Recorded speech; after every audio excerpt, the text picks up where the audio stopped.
Bienvenue sur DigiSchool, je suis Ali Rachini, donc votre enseignant physique-chimie niveau bac, et aujourd'hui on va parler des ondes mécaniques, principalement les ondes sonores. Donc les ondes sonores, ce sont des ondes de compression-dilatation. On parle du phénomène physique, la pression dans un milieu matériel. Donc tout simplement, nous avons un émetteur qui va émettre un son.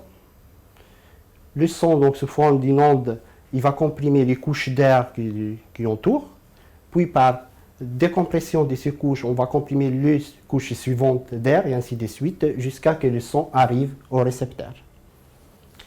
C'est pour ça que ces types de ondes sont appelés des ondes de compression-dilatation, principalement de l'air. Après, ça dépend aussi du milieu, là où le son passe.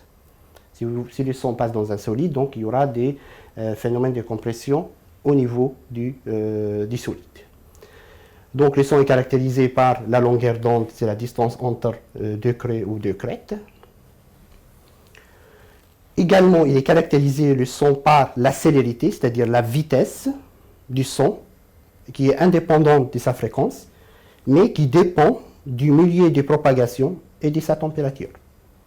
Donc un son qui passe dans l'air à la température ambiante n'aura pas la même onde qu'un son qui passe dans l'eau ou dans un autre solide à une température différente.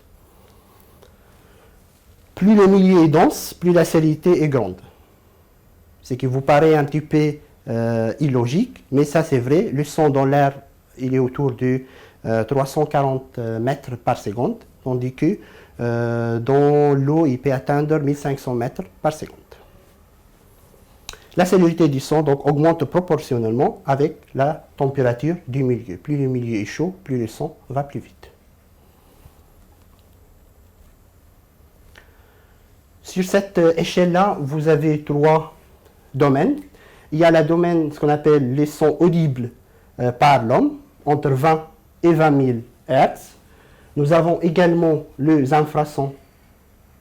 Ce sont en dessous des 20 Hz et qu'on ne peut pas les entendre nous-mêmes. Et on a les ultrasons aussi, qui sont supérieurs à 20 000 Hz. Le son est caractérisé également par deux critères. On parle de l'intensité sonore I. Qu'est-ce qui représente l'intensité sonore? Elle représente ce que reçoit un récepteur qui a une certaine surface. Donc I est exprimé sous la forme de P sur S. P, c'est la puissance sonore en watts, et S, c'est la surface du récepteur en mètres carrés. Le seuil de débilité de l'être humain, ce qu'on appelle I0, c'est 10 moins à la puissance moins 12 watts par mètre carré. Et le seuil de douleur, donc on commence à avoir mal dès que l'intensité du sonore touche le 1 watt par mètre carré. La deuxième particularité, c'est le niveau sonore, level in English. L est défini par 10 log I sur I0. Donc, log à base de 10, donc il faut faire attention, il ne faut pas le confondre avec le logarithme népérien. I, c'est l'intensité sonore qui représente la puissance par rapport à la surface. Et I0, c'est le seuil de débilité qui est égal à 10 à la puissance moins 12 watts par mètre carré. À partir de cette équation, on pourrait également redéterminer l'intensité qui est égale I égale I0, 10 à la puissance L sur 10. Donc, comme vous avez vu, les vidéos d'aujourd'hui concernaient les ondes sonores. N'hésitez pas à regarder les autres vidéos concernant la matière physique-chimie niveau bac. Et je vous dis à bientôt sur DigiSchool.